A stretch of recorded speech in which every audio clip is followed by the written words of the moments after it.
여러분 반갑습니다. 예. 오늘 또 처음 뵙는 분들이 여러 분 계세요. 여러분 이제 여러분이 오셨는데 그 중에 또 우리 오늘 그 청년분들이 또 좀 많이 오셨네요. 예, 환영합니다. 그리고 또 멀리서 이렇게 함께 참여하신 여러분들 너무 요즘 날씨가 굉장히 더운데 잘들 살아남고 계십니까? 예. 자, 여러분 오늘은 예수님이 필요한 사람들이라는 제목으로 이제 말씀을 좀 나눌 건데요. 과연 누가 예수님이 필요한지. 한 번은 서던 캘리포니아 대학의 레오 교수가 학생들에게 이런 과제를 내줬습니다.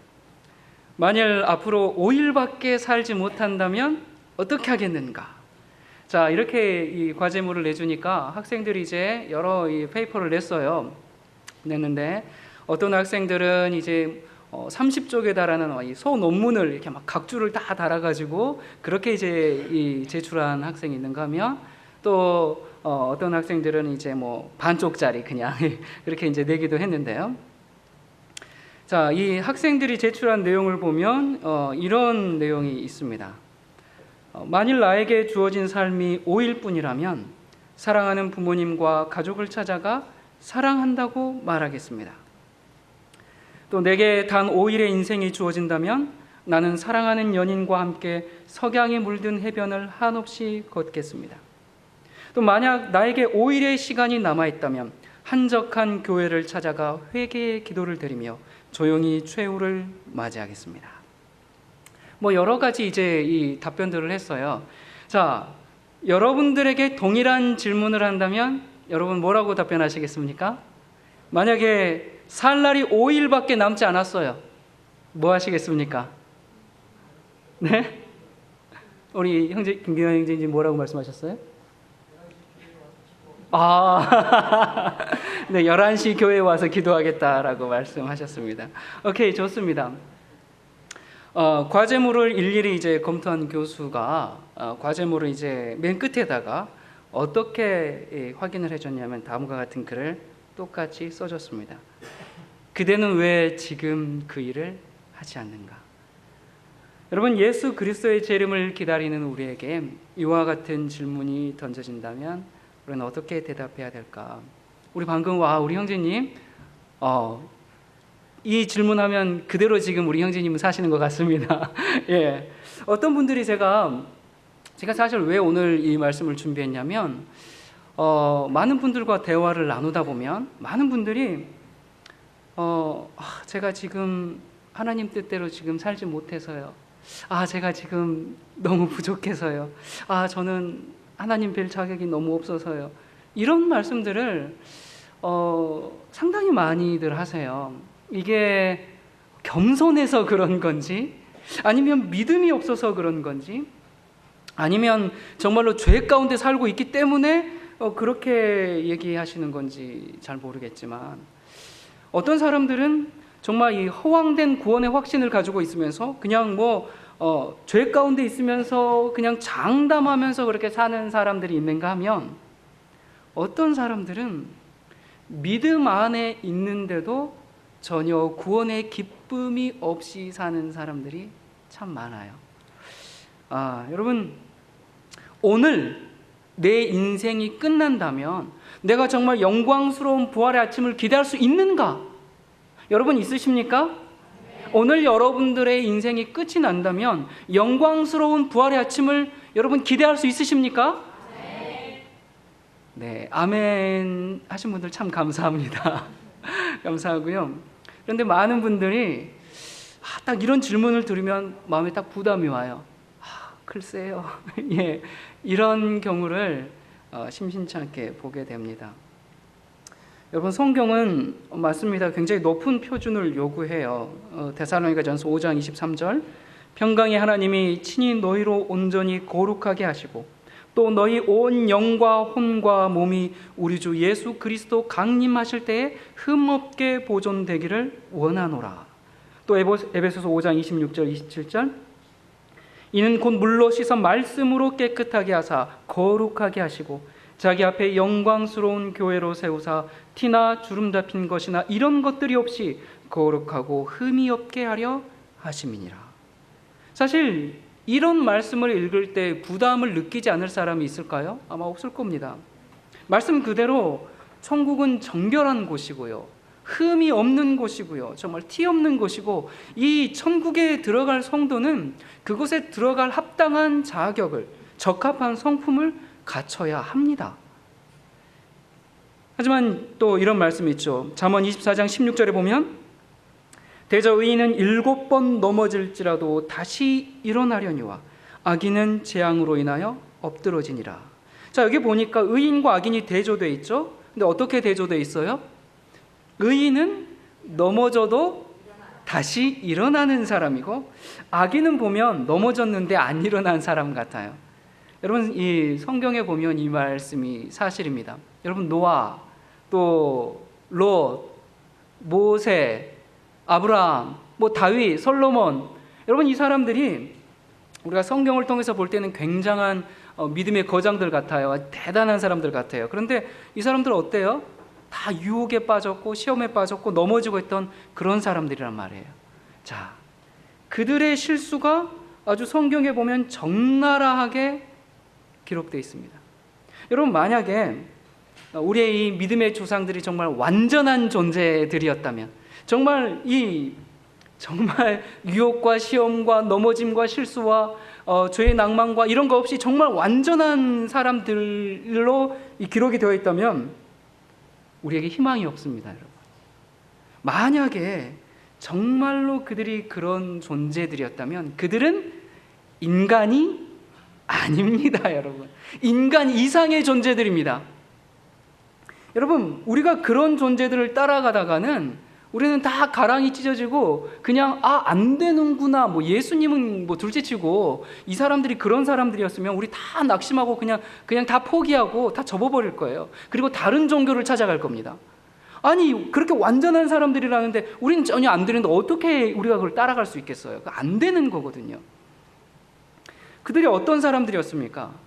실패와 넘어짐과 죄됨 속에서도 그들이 다시 용기를 내어서 결국에는 하나님의 은혜를 통해서 그들이 승리한 그런 삶을 볼 때에 우리는 희망을 갖게 됩니다.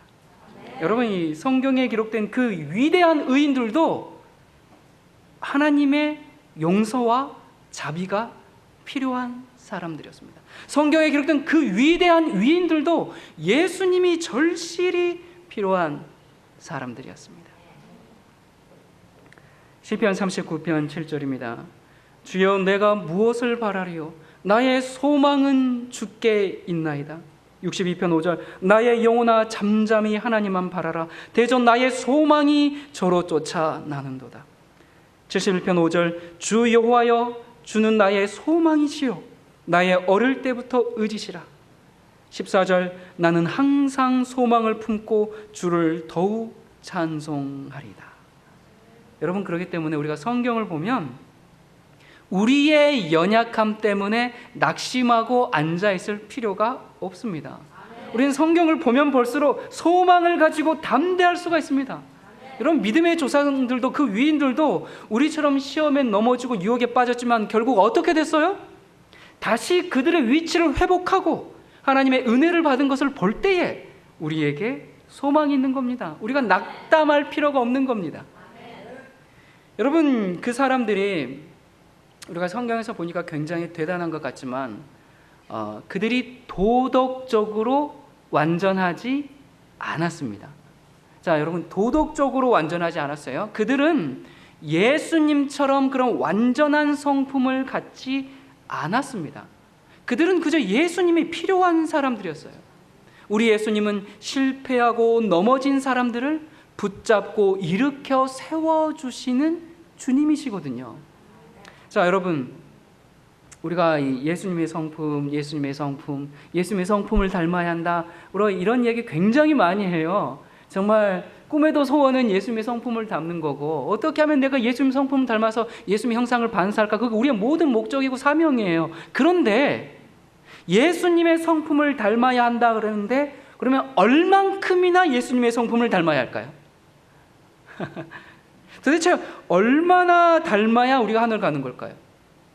여러분, 도대체 우리가 얼마나 예수님처럼 자비롭고 은혜롭고 노하기를 더디하고 온유하고 겸손하고 사랑이 넘치고 그럴 수 있을까요? 얼만큼이나 그렇게 해야 되는 거예요. 예수님 성품 닮아야 한다 그러면 최소한 예수님만큼은 그렇게 해야 되는 거 아닌가, 우리가 이렇게 생각하게 되는데, 여러분, 그러면 그렇게 된 사람들만 하늘을 가게 됩니까? 그렇게 된 사람들만 구원을 받는 거예요? 우리가 하늘에 갈 때 가져갈 거라고는 무엇밖에 없다 그래요? 우리가 이 재물 가져갑니까?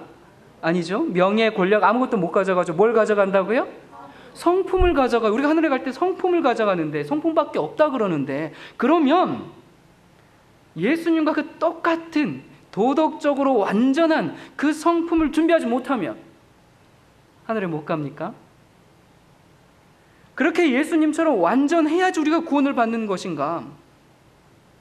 만약에 그렇다면요, 저는 지금도 구원을 받지 못할 뿐만 아니라 앞으로도 구원받을 수 있는 가능성이 있을지 매우 희미합니다. 여러분, 진실하게 믿고 좀 하나님 말씀대로 따라 살려고 하는 그런 사람들이 이런 고민에 빠져서요, 그런 예수님의 성품과 자기를 비교하거든요. 그러니까 내가 구원받을 수 있을까? 저는 부족합니다. 제가 이렇게 죄 때문에 항상 그래요.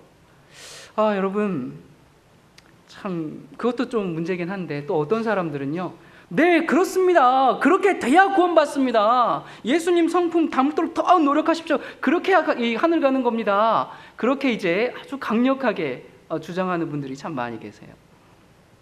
한 번은 제가 어떤 사람의 이제 예전에 교회에서 우리 젊은 청년의 생일이었습니다. 생일이어가지고 이제 이 생일 축하 노래를 했어요. 그것도 뭐 세상 생일 축하합니다 그런 게 아니라 이 성경적인 생일 축하 노래가 좀 있거든요. 그래서 축하 노래를 하는데 어느 장로님께서 성품 좋으신, 말씀대로 살려고 하신 그 장로님께서 생일 축하 노래 부르는 것은 세상적인 것이기 때문에 하면 안 된다고 중단을 시켰어요.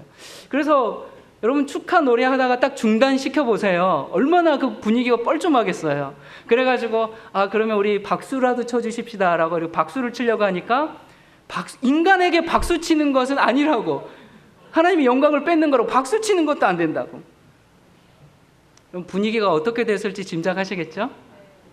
근데 그분은요, 시골 생활하시면서 정말 그 말씀만 연구하시고 말끝마다 우리 예수님 성품 닮아야 합니다. 예수님 성품 닮아야 합니다. 그러면서 무지 그렇게 본인도 노력하고 남들도 그렇게 닮게 해주려고 굉장히 노력하시는 분입니다. 그렇게 예수님 닮으려고 노력하는 분들 보면 도무지 예수님의 성품과는 닮지 않은 것 같아요. 어쩌면 좋을지 모르겠어요. 빌립보서 3장 12절부터 14절입니다. 내가 이미 얻었다 함도 아니요 온전히 이루었다 함도 아니라 오직 내가 그리스도 예수께 잡힌 바 된 그것을 잡으려고 쫓아가노라. 형제들아, 나는 아직 내가 잡은 줄로 여기지 아니하고 오직 한 일, 즉 뒤에 있는 것은 잊어버리고 앞에 있는 것을 잡으려고 표대를 향하여 그리스도 예수 안에서 하나님이 위에서 부르신 부름의 상을 위하여 쫓아가노라. 여기 보니까 사도 바울이 뭐라고 했습니까? 나는 이제 이만큼 됐다. 그러니까 여러분도 열심히 노력해가지고 이만큼은 와라. 이 정도는 돼야 구원받는다. 그렇게 말하지 않았습니다. 우리는 그렇게 말하는 사람들을 뭐라고 불러요? 완전주의자들. 그렇게 말하는 사람들을 율법주의자, 그렇게 말합니다. 여러분, 이 완전주의와 완전을 구분해야 합니다. 여러분, 많은 사람들이 이 하나님의 계명을 지켜야 한다. 똑같이 말은 그렇게 해요. 하나님의 계명을 지켜야 한다. 완전해야 한다. 하늘에 가져갈 것은 성품밖에 없다. 그렇게 말을 하는 사람들이 형제를 미워하고 시기하고 쉽게 오해하고 죽이려고 달려들고, 여러분, 왜 정말 하나님의 계명을 그렇게 사랑한다고 하면서 왜 이렇게 자신들을 보지 못할까요? 여러분, 이러다 보니까 하나님의 계명 자체까지 욕을 먹게 되는데요. 완전주의는 우리가 어느 선까지 도달해야 구원을 받는다. 그런 사상이죠. 그러니까 시작은 하나님 말씀에 충실하고자 하는 그 동기에서 시작했습니다. 예수님 닮아야 되니까, 예수님 형상 반사해야 되니까 그렇게 시작했는데 결국 예수님은 사라지고 자기 행위만 남은 겁니다. 이거 하고 저거 안 하고, 그래서 자기도 괴롭게 해. 그리고 남도 괴롭게 해요. 여러분, 그렇게 해서는 절대로 완전해지지가 않습니다. 이 완전주의자들의 이 대표적인 특징이 뭐 하는 거냐면 지적질하는 겁니다. 너는 왜 이렇게 안 됐냐, 뭐 이렇게 해라. 그것은 자녀들에게, 또 아내에게, 남편에게, 가족에게, 교회에서 다른 사람들이 다 못마땅해 보여요. 결코 구원의 기쁨과 감격을 결코 누릴 수가 없습니다. 또한 반면에 결코 남을 자기보다 낮게 여길 수가 없습니다. 오히려 낮게 여기는 게 아니라 낮게 여기죠. 여러분, 창세기 6장 9절을 보면 노아에 대해서 나오는데, 노아는 의인이요 당세에 완전한 자라라고 했습니다. 그리고 또 17장 1절에 아브라함에 대해서도 내 앞에 행하여 완전하라. 여러분, 노아가 완전했습니까? 노아 완전하지 않았어요. 아브라함이 완전했습니까? 얼마나 많은 실수들이 성경에 기록되어 있습니까? 완전하지 않았어요. 그렇기 때문에 우리가 이런 말씀들을 볼 때 완전이라는 것은 어떤 지점이 아니라는 것을 우리가 알 수가 있습니다. 여러분, 예수님이 100이라고 했을 때 그리스도의 장성한 분량까지 이제 이 사람이 가다가 100까지 못 갔어요. 70% 지점에서 죽었어요. 그러면 이 사람은 분명히 다 100을 못 채웠거든요. 그러면 이 사람은 완전합니까? 불완전합니까? 완전합니다. 불완전하다는 사상을 버려야 돼요.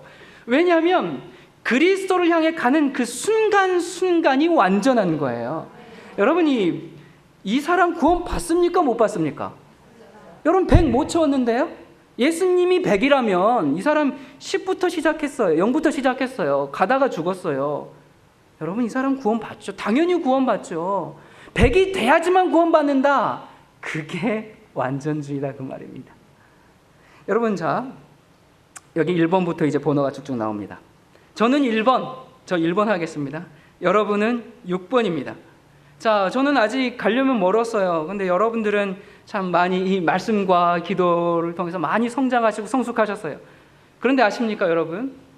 하나님은 우리 입장에서 불공평해 볼 수 있는데, 왜냐하면 저와 여러분을 똑같이 취급하십니다. 왜 좀 하나님 불공평하신 것 같으세요? 아니, 여러분은 6번이고 이제 저는 이제 1번인데 왜 저 같이 같은 부류로 취급해준다고 하니까 불만이십니까? 예.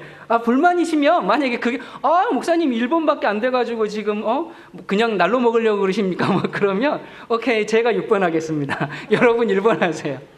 자, 불만이 없어요. 왜 불만이 없는가? 여기 보면 분명히 각 사람의 단계가 모두 달라요. 왜 다른데 왜 하나님께서 다 똑같이 취급하시냐, 그 말입니다. 왜 그럴까요? 분명히 지금 저와 여러분이 단계가 달라요. 다르지 않습니까? 근데 하나님은 똑같이 취급하신다니까요. 똑같이 데려가십니다. 왜 그럴까요? 이유는 딱 하나입니다. 우리가 구원을 받는 이유가 우리의 행위가 아니라 오직 예수 그리스도의 보혈 때문에 우리가 구원을 받는 것이기 때문에 1번이든 2번이든 3번 몇 번에 속해 있든지 간에 우리를 그 자체로 완전하다 여기시고 우리를 구원하시는 겁니다. 여러분, 내가 예수님을 많이 닮고 또 완전히 닮았기 때문에 우리를 구원하는 것이 아니라, 만약에 우리가 10%밖에 못했다. 저는 10%밖에 못했어요. 여러분은 70% 하셨어요. 그러면 그 나머지 부족한 점은 어떻게 하는가? 예수님께서 그 90%를 저에게 채워주십니다. 여러분에게 나머지 부족한 30%를 채워주십니다. 그래서 똑같이 만들어서 하늘 데려가십니다. 여러분, 우리가 예수님의 뭐를 얼마나 정말 똑같이 반사하고 살았느냐에 따라서 우리를 구원하시는 것이 아니라 주님의 그 의로우심이 내 것이 되었기 때문에, 주님의 그 완전한 의가 우리 것이 됐기 때문에, 그래서 하나님께서 나를 보실 때 너 이거 못했지, 너 잘했지, 이걸 보는 게 아니라 우리가 입고 있는 그 의의 옷, 누구 옷이에요? 예수님의 그 의의 옷을 하나님께서 보시는 겁니다. 저희가 발행한 의라는 책이 있죠. 거기 있는 말씀 좀 읽어보겠습니다. 하늘 배틀로 짠 이 두루마기에는 사람이 만든 실은 한 올도 섞이지 않았다. 인성으로 나타나신 그리스도께서는 완전한 성품을 나타내셨고 이 성품을 우리에게 나눠주신다. 우리의 의는 다 더러운 옷과 같다. 우리 자신이 할 수 있는 일은 모두 다 죄로 더럽혀졌다. 그러나 하나님의 아들께서는 우리의 죄를 없이 하려고 나타내신 바 된 것을 너희가 아나니 그에게는 죄가 없느니라. 죄는 불법으로 정의되었다. 그러나 그리스도께서는 율법의 모든 계명을 지키셨다. 그는 자기에 대하여 나의 하나님이여 내가 주의 뜻 행하기를 즐기오니 주의 법이 나의 심중에 있나이다 라고 말씀하셨다. 그는 이 세상에 계실 때에 그의 제자들에게 내가 아버지의 계명을 지키었다고 말씀하셨다. 자, 여러분 여기 보면 몇 가지 중요한 포인트가 있어요. 여기 보면 먼저 하늘에 갈 때 입는 그 의의 옷에는 사람이 만든 실은 한 가닥도 섞이지 않았다라고 했습니다. 여러분 이게 지금 무슨 얘기예요? 여러분 이 사복음서에 보면 이 예복 얘기가 나오죠. 우리가 이 하늘에 가려면 예복을, 잔치에 참여하려면 예복을 입어야 하는데 그 예복을 주인이 주죠. 그 예복은 뭐예요? 그 옷은 뭐예요? 그리스도의 의인데, 다시 말하면 좀 더 풀어 말하면 그리스도의 완전한 성품입니다. 그런데 이 성품을 우리가 만들어서 입는 게 아니라 예수님이 입혀주시는 의입니다. 자, 예수님의 근데 이 성품이 어떻게 만들어졌는가? 어떻게 만들어졌어요? 어떻게 만들어졌냐면 여기 있잖아요. 예수님께서 하나님의 말씀, 하나님의 계명에 순종하심으로 만들어진 성품입니다.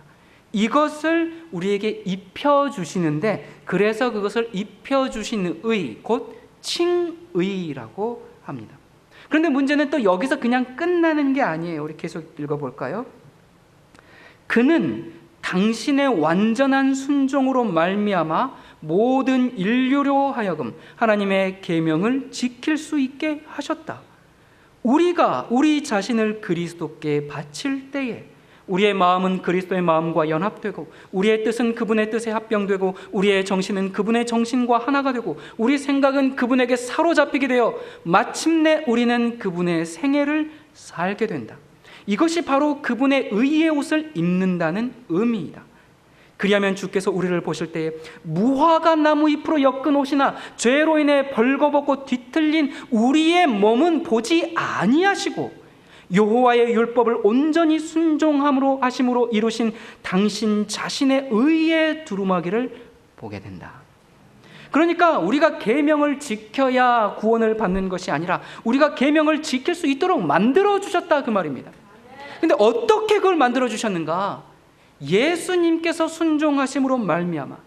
그래서 그 예수님께 우리 자신을 바치면, 우리의 마음을 드리고 우리의 뜻을 드리고 우리의 정신을 드리고 우리가 주님께 나를 드리면 예수님의 정신이 내 것이 되고 예수님의 마음이 내 마음이 되고, 그래서 예수님과 우리가 하나가 되어서, 그것이 뭐라고요?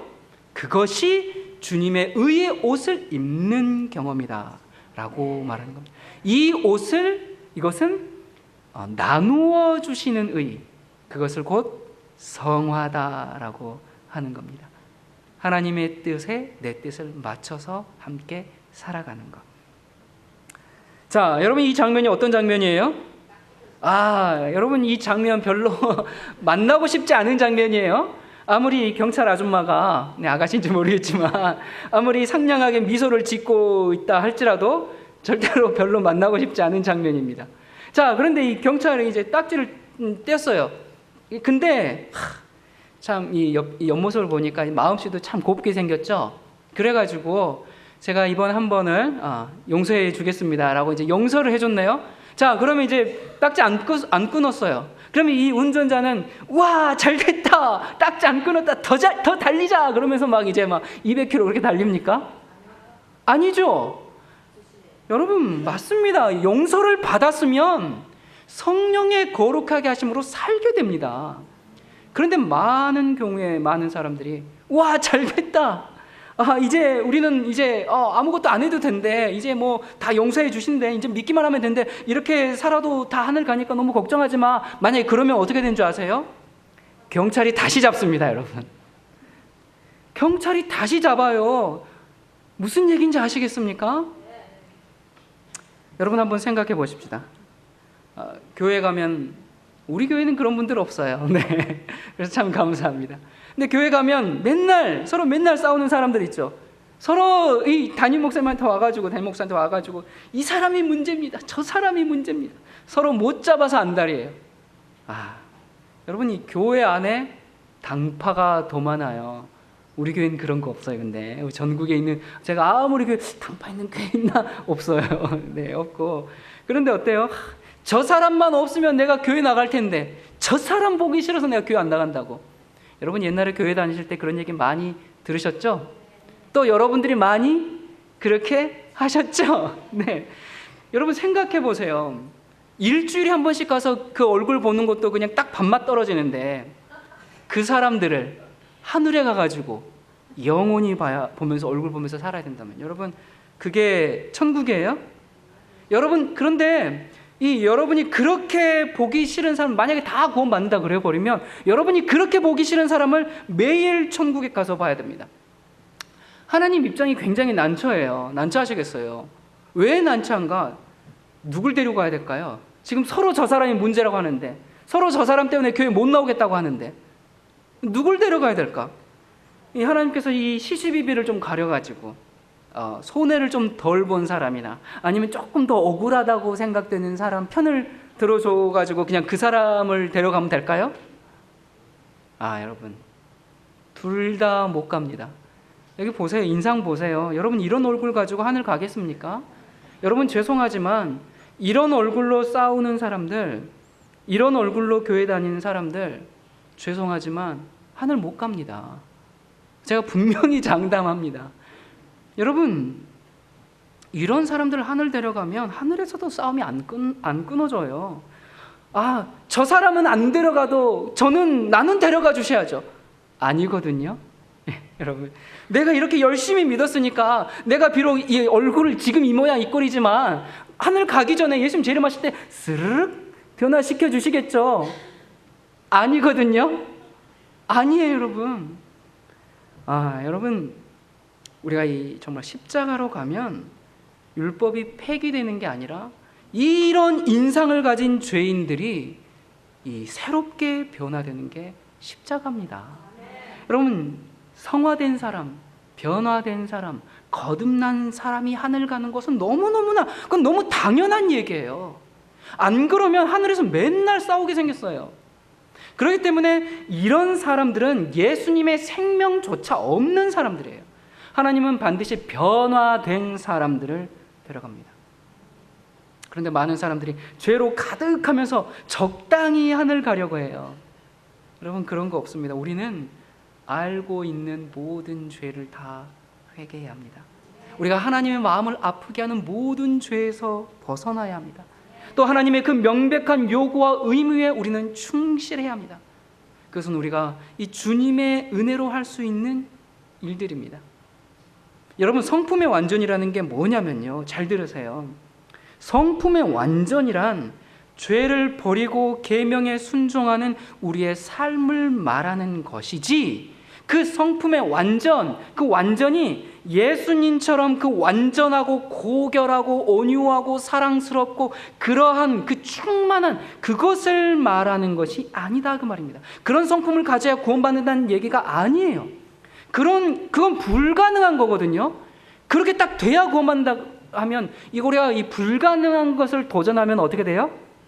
계속 낙심할 수밖에 없어요. 여러분, 무슨 차이인지 아시겠습니까? 여러분, 이렇게 오해하지 마시기 바랍니다. 성품의 완전이라는 것은 우리가 죄를 버리고, 명백한 죄를 버리고, 알고 있는 죄를 버리고, 또 하나님의 말씀에 따라 순종하는 우리의 생애, 그 자체가 우리의 완전이다, 그 말이에요. 로마서 5장 12절, 이러므로 한 사람으로 말미암아 죄가 세상에 들어오고 죄로 말미암아 사망이 왔나니 이와 같이 모든 사람이 죄를 지었으므로 사망이 모든 사람에게 이르렀느니라. 여기 보니까 우리가 하늘을 잃어버린 이유가 무엇 때문이에요? 죄 때문입니다. 그러면 하늘에 들어가기 위해서 반드시 버려야 할 것은 뭐예요? 죄입니다. 그렇기 때문에 죄 문제가 해결되어야 구원이에요. 여러분, 예수님께서 왜 십자가에 돌아가셨습니까? 죄를 해결하시기 위해서.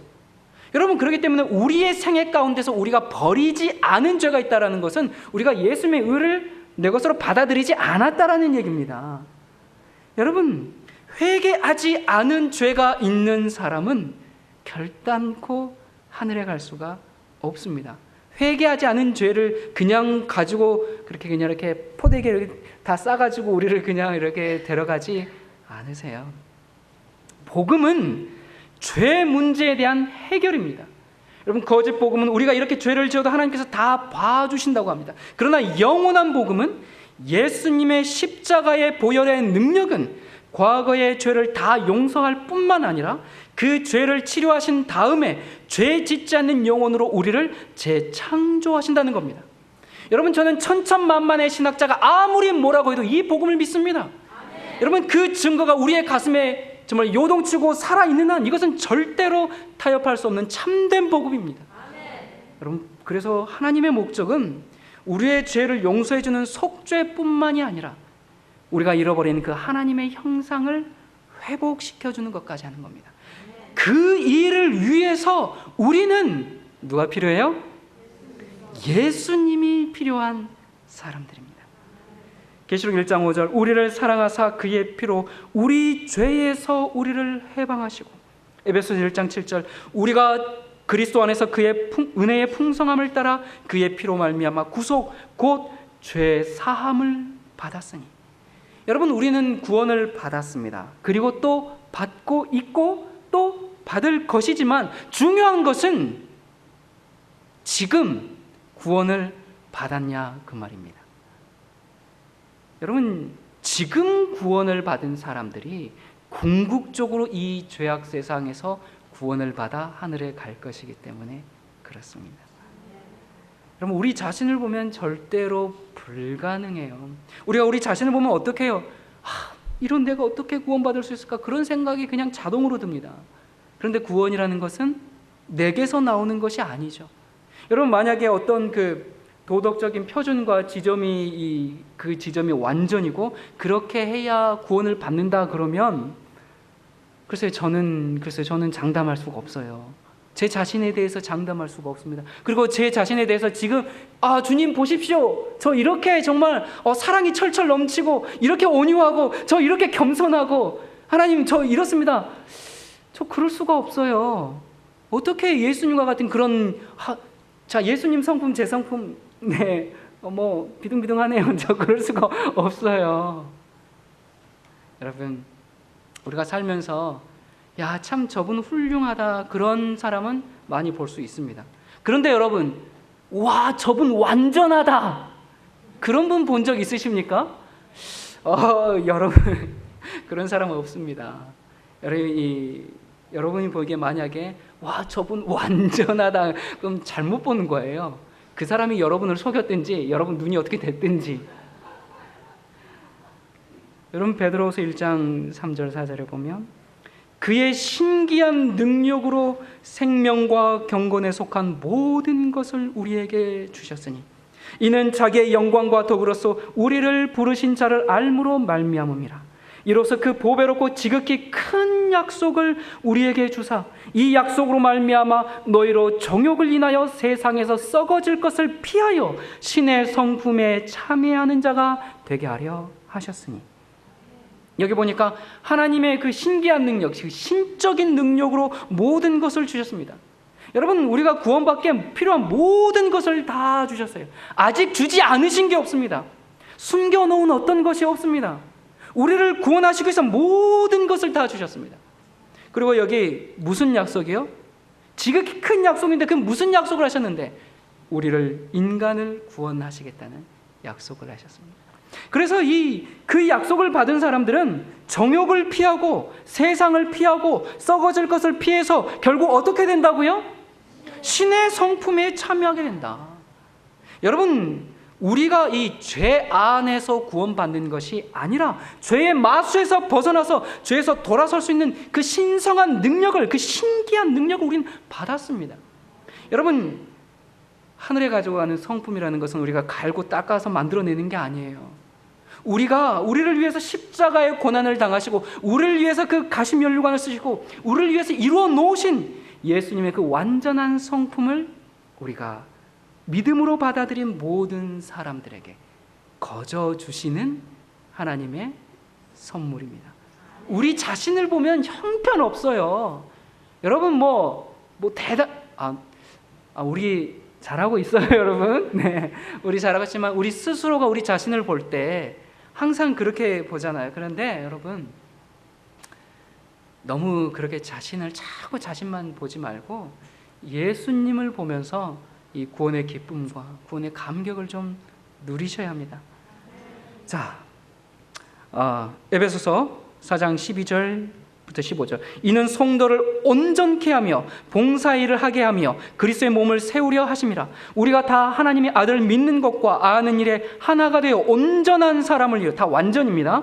그리스도의 장성한 분량이 충만한 데까지 이르리니 이는 우리가 이제부터 어린아이가 되지 아니하여 사람의 괴술과 간사한 유혹에 빠져 모든 교훈의 풍조에 밀려 요동치 않게 하려 함이라.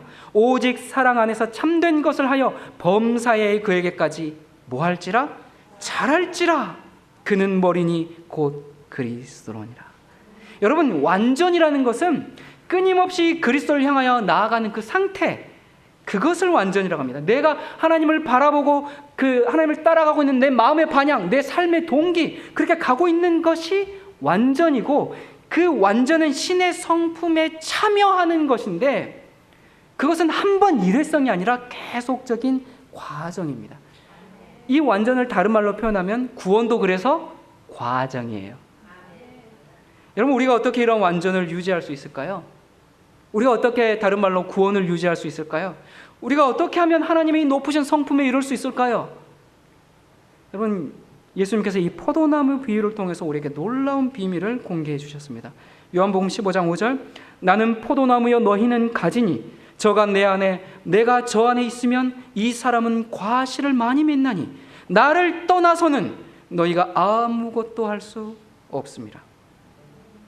여러분, 이 가지는 자기 스스로 단 하나의 포도알도 맺을 수가 없습니다.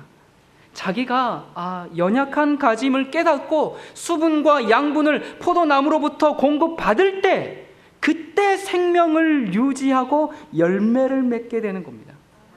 여러분, 그래서 우리가 갖춰야 할 것, 이 하늘에 가져가야 이 성품, 그것은 우리의 어떤 노력으로 만들어지는 것이 아니라 우리가 그리스도 안에 있을 때 우리에게 저절로 맺혀지는 열매임을 기억해야 됩니다. 이거 안 하고 저거 안 하고 그게 아니고요. 구원도 마찬가지입니다. 우리가 그리스도 안에 있으면 그것은 언제나 확실합니다. 여러분, 불안에 떨 필요가 없어요. 내가 지금 그리스도 예수 안에 있는가? 여러분, 여러분의 자녀들을 키울 때 우리 자녀들이 아버지 제가 항상 부족해서요. 제가 너무 이거 밥을 먹어도 될까? 이러면 여러분 부모님이 얼마나 답답해요.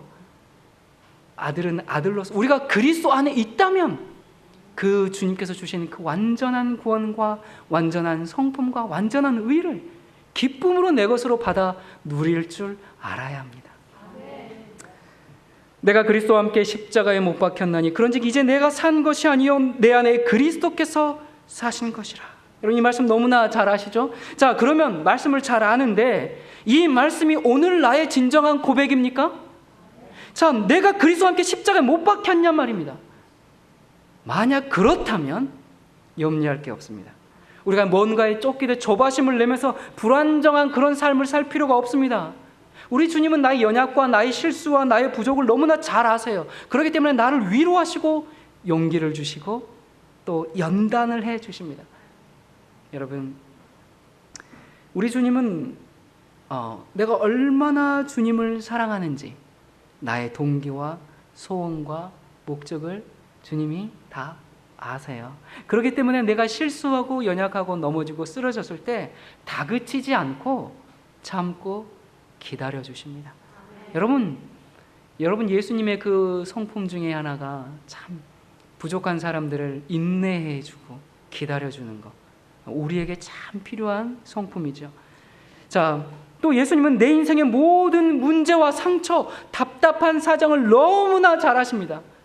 그래서 여러분 제가 자주 얘기하죠. 아무 말 하지 않아도 주님께 주님 아시지요? 주님 아시지요? 이 한마디면 정말 모든 문제가 순식간에 다 사라지지 않습니까? 여러분도 그런 고백 많이 하십니까? 예, 여러분도 그런 고백 많이 하세요. 제가 설교도 몇 번 이야기했어요. 정말 제가 어려울 때, 답답할 때 주님 아시지요? 주님이 안다는데 뭐가 문제예요? 그럼 됐지. 주님이 알고 인정해 준다는데, 여러분 모두가 몰라줘도, 아무도 알아주지 않아도 나를 알아주시는 분, 그래서 그분께 가면 쉼이 있습니다. 안식이 있습니다. 여러분, 나의 생명은 주님의 것이고 주님의 생명은 내 것이고, 그러면 우리는 헤어질 수 없습니다. 그 무엇도 우리 사이를 끊어내지 못합니다. 그분이 나의 주님이신 겁니다. 그래서 우리는 나는 행복하다라고 고백할 수가 있는 거예요. 여러분은 지금 예수 그리스도 때문에 행복하십니까? 여러분 정말 나는 예수님 때문에 행복하다, 이 고백이 매일 삶에 차고 넘쳐야 됩니다. 이거 넘치지 않으면 뭔가 잘못됐습니다. 여러분 그거 회복하셔야 됩니다. 여러분 이 고백이 차고 넘쳐야 됩니다. 나는 예수 그리스도 때문에 나의 구원은 확실하다, 이 고백이 넘쳐야 합니다. 베드로전서 1장 3절과 4절입니다. 찬송하리로다 우리 주 예수 그리스도의 아버지 하나님이 그 많으신 궁율대로 예수 그리스도의 죽은 자 가운데서 부활하심으로 말미암아 우리를 거듭나게 하사 살아있는 소망이 있게 하시며 썩지 않고 더럽지 않고 쇠하지 아니하는 기업을 있게 하시나니 곧 너희를 위하여 하늘에 간직하신 것이라. 여러분 우리를 구원하는 것이 나입니까? 예수님이십니까?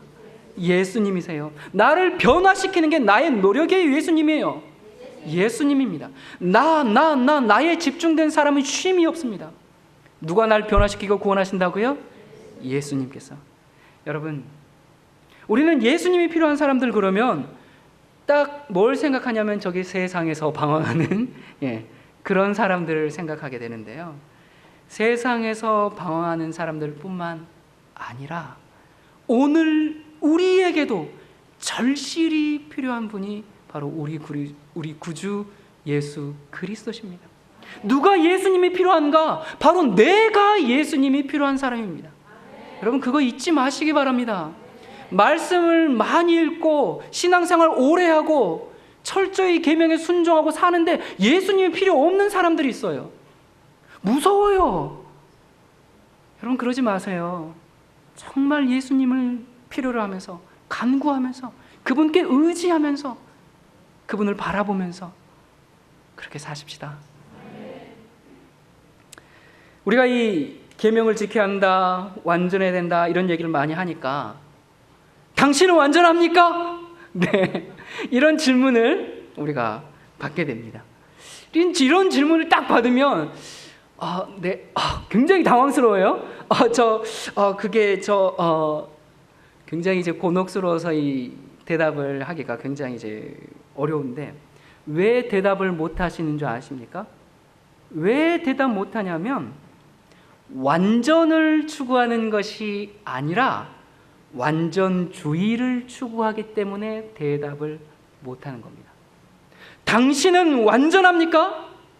여러분 참남하게 들릴지 모르겠지만 저는 완전합니다. 여러분 또 이제 이것만 편집해가지고 이제 소문 내서 손계문이가 자기가 완전하다고 그랬대 그러면서 소문 내지 마시기 바랍니다. 여러분 인간 손계문이가 완전해서가 아니고 하나님께서 나를 보실 때 나를 보는 게 아니라 우리 주님을 통해서 나를 보기 때문에 나는 완전한 겁니다. 질문하겠습니다. 당신은 완전합니까? 아멘입니다, 여러분. 우리는 이 질문을 스스로에게 자주 해봐야 됩니다.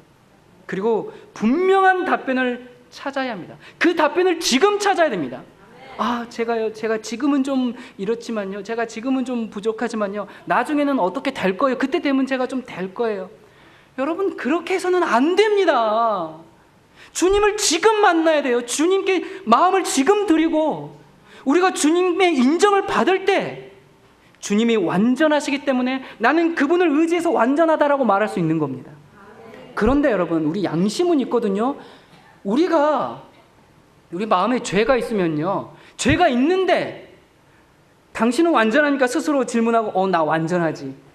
여러분, 그건 뭐예요? 그건 기만이에요. 뭘 말씀드린지 아시겠습니까? 여러분, 우리가 완전해지기 위해서 이것저것 안 하고 그럴 게 아니라 십자가에 못 박히신 주님을 만나기를, 그리고 주님의 마음과 내 마음이 하나가 되기를, 주님의 뜻이 내 뜻이 되기를, 그것을 간절히 소망하시기 바랍니다. 이것저것 자꾸 이런 거 말고 정말 예수님이 마음이 내 마음이 되는 게, 뜻이 하나가 되고 거기에만 쉼이 있는 겁니다. 그럴 때만 우리가 당신 완전합니까? 했을 때 비록 나의 이 부족함과 죄를 여러분 구분해야 돼요. 여러분, 지금 제가 이 부족함, 연약함, 실수, 이것을 죄하고 성격이 다른 겁니다. 뭔지 아시죠, 여러분? 네. 자, 여러분, 제가 한 가지 이야기만 하고 마치도록 하겠습니다. 이 30여 년 전에 한 초등학생이 쓴 글입니다. 사랑하는 예수님, 안녕하세요. 저는 구로동에 사는 용욱이에요. 구로 초등학교 3학년이고요. 우리는 벌집에 살아요. 벌집이 뭔지 예수님 아시죠? 한 울타리에 55가구가 사는데요. 방문에 1, 2, 3, 4, 5 이렇게 번호가 써 있어요. 우리 집은 32번이에요. 화장실은 동네 공중 변소를 쓰는데요. 아침에는 줄을 길게 서서 차례를 기다려야 해요. 줄을 설 때마다 저는 21번 방에 사는 순이 보기가 부끄러워 못 본 척하거나 참았다가 학교 화장실에 가기도 해요. 우리 식구는요, 외할머니와 엄마, 내 여동생 용숙이랑 4식구가 살아요. 우리 방은 할머니 말씀대로 라면 박스만 해서 4식구가 다 같이 잘 수가 없어요. 그래서 구로 이동 술집에 나가서 일하시는 엄마는 술집에서 주무시고 새벽에 오셔요. 할머니는 한 달에 2번, 그것도 운이 좋아야 취로 사업장에 가서 돈을 버시고요. 아빠는 청송 가모소라는 데 계시는데 엄마는 우리 보고 죽었다고 그래요. 예수님, 우리는 참 가난해요. 그래서 동해에서 구호 양식을 주는데도 도시락 못 사가는 날이 더 많아요. 엄마는 술을 많이 먹어서 간이 나쁘다는데도 매일 술 취해서 어린애 마냥 엉엉 우시기를 잘하고, 이 애물들아 왜 태어났니? 같이 죽어버리자 하실 때가 많아요. 지난 4월달 제가 엄마 생각을 하고 회개하면서 운 것 예수님은 아시죠? 저는 예수님이 제 죄 때문에 돌아가셨다는 말을 정말로 이해 못했거든요. 저는 죄가 통 없는 사람인 줄만 알았단 말이에요. 근데 그날은 제가 죄인인 걸 알았어요. 친구 애들이 우리 엄마 보고 작부라고 하는 게 죽기보다 싫었고요. 매일 술 먹고 주정하고 울면서 같이 죽자고 하는 엄마가 미운 적이 참 많았거든요. 그때 엄마 미워한 것 용서해 주세요 예수님께 기도했는데, 예수님께서 십자가에 피 흘리시면서 용우가 내가 너를 용서한다 라고 말씀하시는 것 같아서 저는 그만 와락 울음을 터뜨리고 말았어요. 그날 교회에서 빵 2개를 선물로 주시길래 집에 갖고 와서 할머니와 어머니에게 드리면서 생전 처음으로 전도를 했어요. 예수님을 믿으면 구원을 받는다고요. 몸이 아파서 누워 계시던 엄마가 화난 목소리로 구원만 받아서 사냐? 하시면서 집주인이 전세금 50만 원에 월세금 3만 원을 올려내라는데 구원만 말고 50만 원만 내면 내가 예수를 믿지 말래도 믿겠다 하셨어요. 저는 엄마가 예수님을 믿는다는 게 신바람 나서 기도하기 시작했어요. 제가 기도드린 거 예수님은 아시지요? 학교 갔다 집에 올 때도 몰래 교회에 들어가서 기도했잖아요. 근데 마침 어린이날 기념 글짓기 대회가 덕수궁에서 있다면서 우리 담임 선생님께서 저를 뽑아서 보내주셨어요. 저는 청송에 계신 아버지와 서초동에서 꽃가게를 하면서 행복하게 살던 때 얘기를 그리워하면서 썼어요. 청송에 계신 아버지도 어린이날에는 그때를 분명히 생각하실 테니 그날만은 엄마도 술 취하지 말고 울지도 마시고 그때만 생각해 주신다면 5월달은 진짜 내 세상이 될 것 같다고 썼어요. 예수님, 그날 제가 1등상 타고 얼마나 기뻐했는지 아시지요? 5월 5일 엄마는 너무 아파서 술도 못 드시고 울지도 못하셨어요. 그런데 그날 뜻밖의 손님이 찾아오셨어요. 글짓기 대회 날 심사위원장을 맡으셨던 노 할아버지 동화작가 선생님께서 물어물어 우리 집에를 찾아오신 거예요. 대접할 게 없다고 할머니는 동네 구멍가게에 급히 내려가셔서 사이다 한 병을 사오셨지요. 동화작가 할아버지께서는 엄마에게 똑똑한 아들을 두었으니 힘을 내라고 위로해 주셨어요. 엄마는 줄줄 눈물만 흘리시면서 엄마가 일 나가시는 술집에 내려가시면 약주라도 한 잔 대접하겠어요 했어요. 동화 할아버지는 대접은 이 다음에 받겠다고 하시면서 할아버지께서 지으신 동화책 5권을 놓고 돌아가셨어요. 밤늦게까지 할아버지께서 지으신 동화책을 재미있게 읽던 저는 그만 깜짝 놀랐어요. 동화책 갈피에서 흰 봉투가 하나 툭 떨어지는 게 아니겠어요? 펴보니 저는 생전 처음 보는 수표였어요. 엄마에게 보여드렸더니 엄마는 세상에 이럴 수가 하시면서 제 양 어깨를 꽉 잡으시며 고마우신 분이다. 세상에 아직도 이런 분이 계시구나 하셨어요. 저는 마음속으로 할아버지께서 가지고 오셨지만 예수님이 주신 거예요 라고 말했는데 엄마도 그런 내 마음을 알아채셨는지 얘 용우가 예수님이 구원만 주신 게 아니고 50만 원을 주셨구나 큰 소리로 말씀하시면서 울음을 터뜨렸어요. 할머니도 울고 저도 왠지 눈물이 났어요. 동생 용숙이도 괜히 따라 울면서 오빠 그럼 우리 안 쫓겨나고 여기서 다시 사는 거야? 했어요. 너무나 신기한 일이 또 벌어졌어요. 엄마가 교회에 가겠다고 화장을 엷게 하고 나서신 거예요. 교회에 가셔서 얼마나 울으셨는지 두 눈이 솔방울만 해갖고 집에 오셨어요. 나는 엄마가 우셨길래 또 같이 죽자고 하시는 게 아닐까 덜컥 겁이 났는데 용우가 그 할아버지한테 얼른 편지 써라. 엄마 안 죽고 살아서 전세금은 꼭 갚아드리겠다고. 응? 난 못 죽어 인제 하셨어요. 엄마가 안 죽겠다는 마음을 먹으신 게 저는 너무나 기뻐서 야호 소리를 지를 뻔했어요. 고마우신 예수님, 참 좋으신 예수님 감사합니다. 할아버지께서 사랑으로 주신 수표는 저도 이 다음에 커서 꼭 갚아드리고 싶어요. 그러니까 제가 어른이 될 때까지 동화 할아버지께서 건강하게 살아계시도록 예수님께서 꼭 돌봐주셔요. 예수님, 너무나 좋으신 예수님, 이 세상 최고의 예수님을 용욱이가 찬양합니다. 예수님을 사랑합니다. 여러분, 우리 예수님은 이런 분이세요. 구원만 주실 뿐만 아니라 우리의 형편을 다 이해하시고 보살펴 주시는 예수님이십니다. 여러분, 이런 주님이 계시는데 우리가 멸망받을 이유가 없습니다. 이런 주님이 계시는데 우리가 구원받지 못할 아무런 이유가 없습니다. 도대체 뭐가 문제입니까?